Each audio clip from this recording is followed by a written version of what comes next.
Revision of lecture sir's notes. Actually क्या है, यहाँ बारिश बहुत हो रही है आज, तो इसलिए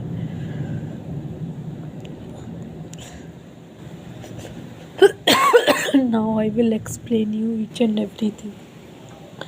सर ने लेक्चर 4 में क्या बताया था। देखो, लेक्चर 4 में सर ने हमें वर्क एनर्जी थ्योरम का कॉन्सेप्ट बताया था कि हम वर्क एनर्जी थ्योरम कैसे यूज़ करते हैं कि work done by all the forces is equals to change in kinetic energy. Work change in kinetic energy.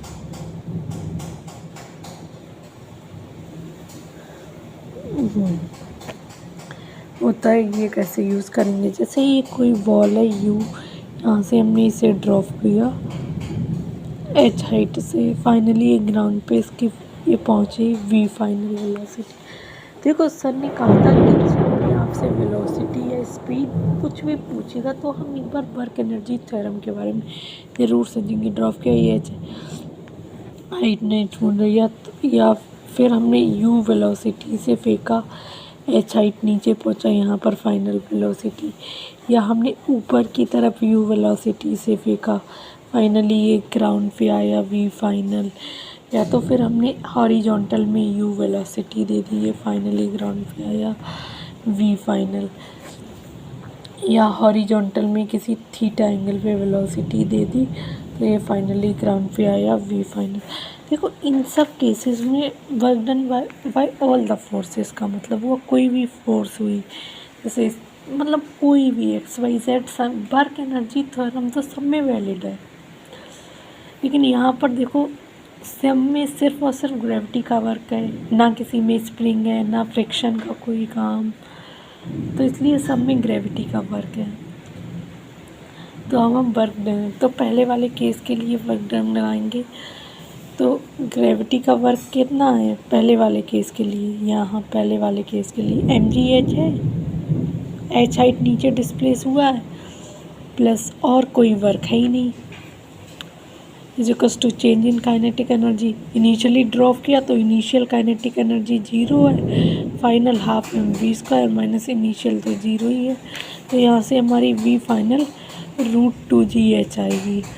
ऐसे ही अगर हम दूसरे केस के लिए करेंगे, उसमें work done by gravity plus mgh ही है, क्योंकि h ही हाइट पार्टिकल नीचे की तरफ डिस्प्लेस किया, और नीचे की तरफ डिस्प्लेसमेंट mg भी नीचे, तो work done by gravity positive तो प्लस mgh, और उसमें final velocity half m v final का, तो ये फाइनल काइनेटिक एनर्जी, ये initial half m u initial, यहाँ से हमारी वी फाइनल जो आएगी वो √u² प्लस 2gh। अब हम पहले वाले केस को यहाँ से वेरीफाई, पहले वाले केस में ड्रॉप किया था तो u 0 थी, तो फाइनली √2gh आ रहा है इस केस में रख के। ऐसे ही ये सारे केसेस में आएगा। आप कैसे भी, क्योंकि काइनेटिक एनर्जी तो स्केलर होती है, तो अगर हम इसके लिए इनिशियल काइनेटिक एनर्जी तो कोई फ़र्क नहीं, लेकिन डिस्प्ले तो भी तो पूरा यू ही वाला टर्म आएगा, half m u square, kinetic energy scalar है, और ये हाइट डिस्प्लेस किया हर एक में, तो सब में यही आएगी फाइनल वेलोसिटी। देखो, मैं यहाँ नोट से बता देती हूँ, यू ड्रॉप करने पे एच हाइट नीचे, या यू इनिशियल यहाँ पर यू ऊपर की तरफ, या हॉरिजॉन्टल में work done by all the forces change in work done by gravity के फाइनल माइनस के initial plus mgh half m v final का whole square half m u v final is equals to u square plus 2gh under root, ये under root में सब यहाँ पर drop किया, तो इस केस में फाइनल √2gh। जब कोई आपसे फाइनल वेलोसिटी या स्पीड पूछेगा तो आप एक बार वर्क एनर्जी थ्योरम का ज़रूर सोचेंगे। ओके, हो गया। फिर ये कुछ और केस है, इसमें ग्रेविटी के अलावा भी और वर्क लगेगा। जैसे अब मैं देखो, इसमें एच हाइट इस इंक्लाइन से नीचे आया, इसमें यूज फ्रिक्शन का वर्क नहीं है क्योंकि म्यू 0 है, नॉर्मल लग तो रहा है बट नॉर्मल, इसमें देखो मैं आपको बताती हूँ, इधर ये जो इंक्लाइंड प्लेन वाला है इसमें ब्लॉक ऐसे रखा है, इसमें नॉर्मल तो लग रहा है लेकिन इधर डिस्प्लेसमेंट है, तो नॉर्मल और डिस्प्लेसमेंट तो वर्क डन बाय नॉर्मल, तो इसमें नॉर्मल का वर्क जो है वो 0 है, नॉर्मल का वर्क 0 है। तो सिर्फ और सिर्फ इसमें ग्रेविटी का वर्क लग रहा है एच हाइट नीचे, तो plus m g h. Friction 0 है, म्यू 0 है, तो फ्रिक्शन का वर्क भी 0। स्प्रिंग वगैरह स्प्रिंग तो बराबर, ये का चेंज इन काइनेटिक एनर्जी है। अगर इसे ड्रॉप किया तो इनिशियल काइनेटिक एनर्जी 0 है। Final half m v final का whole square plus m g h, तो यहाँ पर भी v final is equals to √2GHI है। सिंपल सा।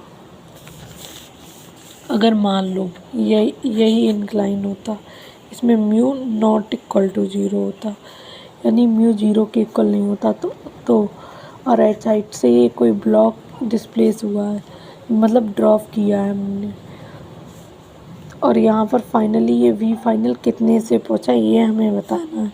तो ग्रेविटी का work plus m g h, यहाँ पर इस बार देखो म्यू नहीं 0 है, तो इसमें फ्रिक्शन का भी वर्क आएगा। नॉर्मल का तो वर्क डन 0 है ही है इसके।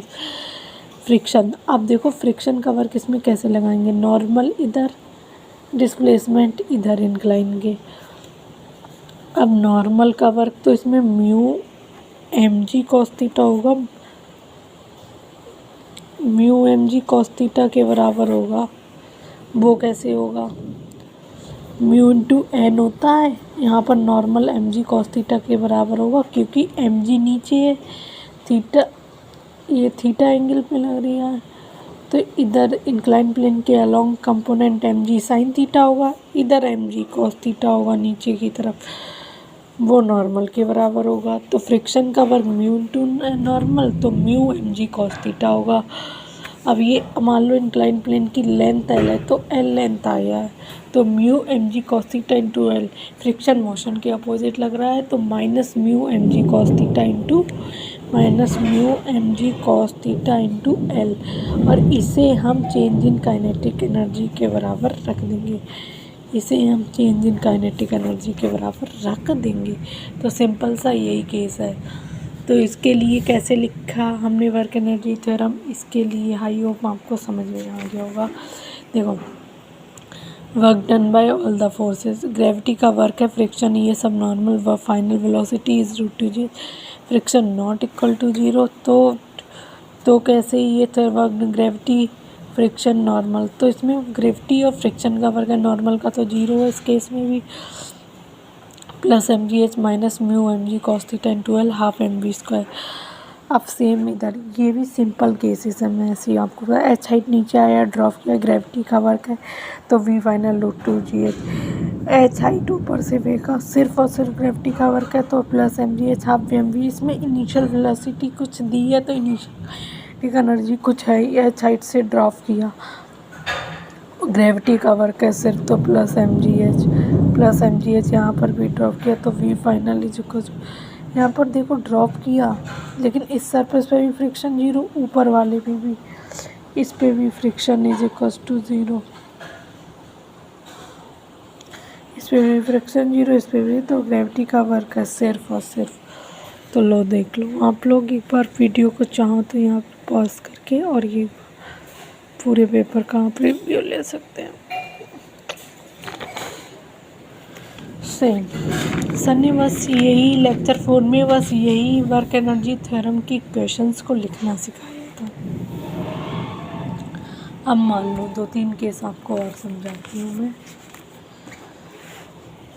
अब जैसे कोई इंक्लाइन है,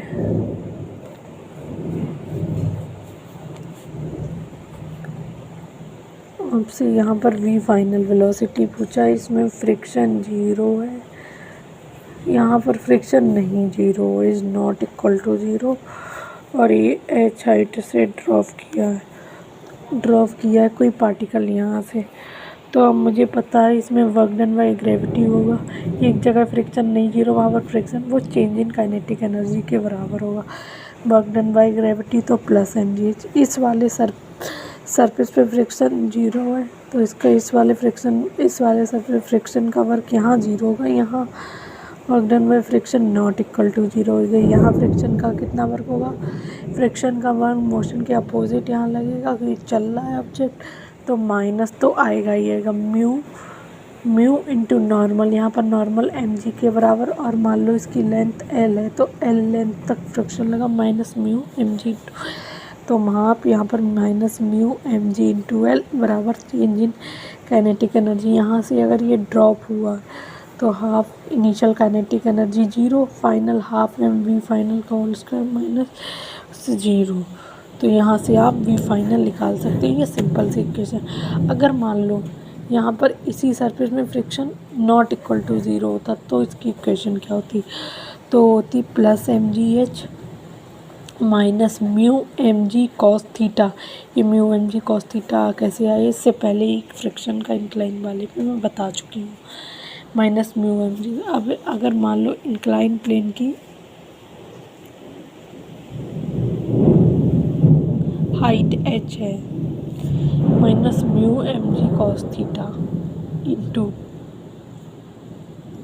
हाइट h है, तो उसका डिस्प्लेसमेंट में थीटा की टर्म्स में कैसे, अगर इसकी डायरेक्टली लेंथ L1 दे रखी है अब इस केस में, तो minus mu m g cos theta L1 minus mu m g into, और इस केस में आप इसकी L2 मान लो, minus mu m g L2 is equal to half m v final का होल स्क्वायर माइनस जीरो। अब बच्चे कहेंगे कि हमें ये L1 नहीं दे रखी, हमें तो बस इंक्लाइन की हाइट दे रखी, तो आप क्या कर सकते हैं, जैसे ये थीटा एंगल है, ये L1 मैंने खुद लेट करा है और मुझे लेकिन एच के टर्म्स में लिखना है, तो साइन थीटा के टर्म्स में लिख लूँगी। Sine theta is equal to perpendicular, सामने वाली परपेंडिकुलर अपॉन हाइपोटेनियस L1।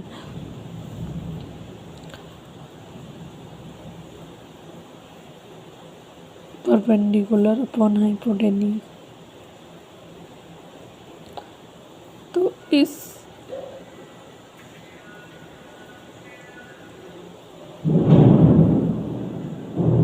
तो यहाँ से आप ऐसे ये रिलेशन निकाल सकते हो।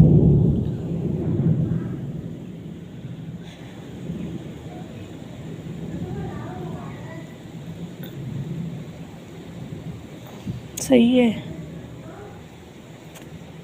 अगर कभी का आपको ये हाइट ना दे रखी हो, L1 दे रखी हो, और इसके टर्म्स में लिखना हो H, तो L1 साइन थीटा, मतलब वो रिलेशन आप ये इस सिंपल ट्रायंगल बना के निकाल सकते हैं। सो देख लीजिए यहाँ पर माइनस म्यू के फीस वाले फ्रिक्शन के इसमें एल लेंथ है हाफ एम, और यहाँ पर दोनों सरफेसेस का कैसे लिख सकते हैं। अगर आपको ये बोल दे कि L2 बताओ सो पार्टिकल रेस्ट पे आ जाए, तो आप फाइनल वेलोसिटी को जीरो पुट कर देना दोनों को, इसमें वो वाला रिलेशन भी आ जाएगा। अब इस पार्टिकल को स्लाइटली यहाँ से डिस्प्लेस किया वी फाइन, देखो ग्रेविटी का वर्क एम जी H1 पूरी हाइट है, ये H2 हाइट है, तो इतना ही हुआ ना, तो H1 माइनस H2, तो work done by gravity is equal to m g H1 minus H2। Normal का वर्क जीरो है, हाफ एम V2 का होल स्क्वायर माइनस जीरो। अब यहाँ से ये ड्रॉप किया एक पार्टिकल को स्ट्रिंग में बांध के, टेंशन का वर्क डन जीरो की पार्टिकल, लेकिन ये एल हाइट नीचे आया, तो work done by gravity plus m g l, tension का वर्क डन जीरो, ड्रॉप किया initial kinetic energy zero, final half m v final का v final is equal to √2 GL। अब आपको सर्कुलर मोशन की सन ने कहा था कि सर्कुलर मोशन के इक्वेशन में पहले सर्कल फाइंड करो, उसके अकॉर्डिंग कंपोनेंट्स को तोड़ लो, फिर सर्कुलर मोशन की इक्वेशन लिख लो, जैसे tension minus m g is equal to m b square r. यहाँ से आप टेंशन निकाल सकते हो। उसके बाद सर ने थोड़े से केसेस और डिस्कस किए, बस थोड़े नहीं बहुत कर लिए सर ने डिस्कस।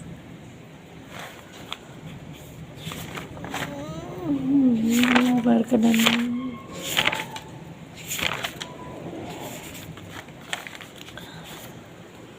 फिर ये सर ने किए थे कि एल एन का ड्रॉप से यहाँ थीटा एंगल से छोड़ा है, तो पहले ये एल एन थी, फिर भी ये लेन थी, लेकिन ये इसका कंपोनेंट एल सी था, तो l minus l cos theta इतना डिस्प्लेस किया, work done by gravity m g h, tension का जीरो, बी स्क्वायर 2GH, एच को फिर एल के टर्म्स में लिख लिया, यहाँ से कुछ यू वेलोसिटी से छोड़ा। अब आपको इतना है कि इसमें initial kinetic energy half m u square दे देंगे तो वी फाइनल आ जाएगा।